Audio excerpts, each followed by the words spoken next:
Teyvat Travel Guide Volume 1 Mondstadt Chapter Teyvat Geographic Special Edition Alice's Mondstadt Diaries Dadaupa Gorge.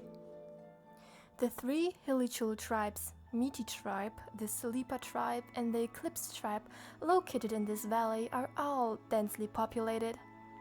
What if we built a huge spinning bowl-shaped cell in the center of the valley and threw all the Hilichuls into it? That way, we might be able to generate enough energy to power all the mills in Mondstadt for at least 5 years. If we took it one step further by grinding the Hilichuls that are too old or too weak into food and feeding them to the strong ones, we might just build ourselves a perpetual motion machine that can support a huge factory like in Snezhnaya. It seems totally feasible to me, but when I told Miss Lisa about this idea, she just looked at me and pondered in silence for a long time, then changed the subject gracefully. Starsnatch Cliff.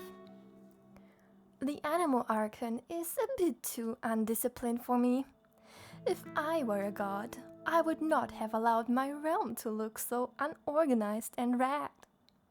With enough bombs placed in proper positions, even huge cliffs like Starsnatch would crumble into dust in a second. With flatter terrain, Mondstadt would surely look much nicer. But that uncourteous cavalry captain rejected my proposal instantly. He even asked me to stay away from Starsnatch Cliff. Windrise. At the center there is a huge oak tree. It is said that Vanessa ascended there. I searched around the tree for a long time but did not find any launching device. I grabbed some Hilichuls nearby to put my theory to test. Sadly, the longest flying distance was from here to the hunters' huts around Springvale. How disappointing. Falcon Coast. My unsuccessful experiment caused quite a stir in Springvale, so Miss Jean from the Knights of Favonius arranged someone to keep tabs on me. All I could do all day was to wander around at Falcon Coast. This is such a boring place. Those stupid eagles hovering in the sky and puffed up animal slimes all bored me to death. The worst of all was that I had nothing to do. On the other hand, the outrider girl who was sent to monitor me had quite a lot of fun with the kids. Whispering Woods. Yet another forest in Mondstadt. This outrider named Amber seemed to know her way around this place. The explosive toy she carried around caught my attention. With some tweaks, I could turn it into something that could blow this forest, and even the nearby mountains, into smithereens easily.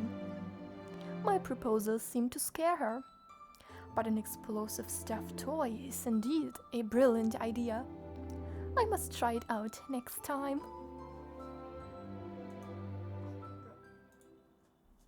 Brightcrown Canyon. I finally got rid of that stalker from the Knights of Favonius. This valley I found at the northwest coast of Cider Lake is still guarded by ancient mechanisms, but the soldiers responsible for holding the pass for the King of Gales were nowhere to be found now.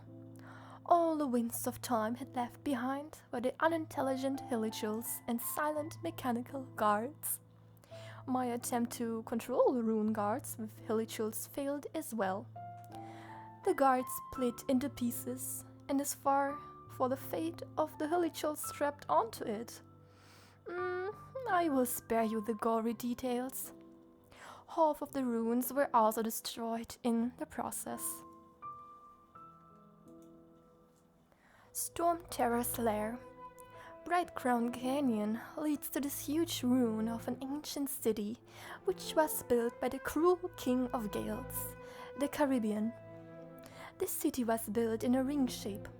It seems that every resident of the city had been arranged their own spot between the inner and outer rings. Right in the center of the city was the tall tower where the king of Gales resided. The ruins of the domain of this cruel king, who once tried to control his people's lives, are now utterly deserted. I blew up a few arcades so people can climb up the tower more easily. Looks quite good to me. The ruin feels more ancient now.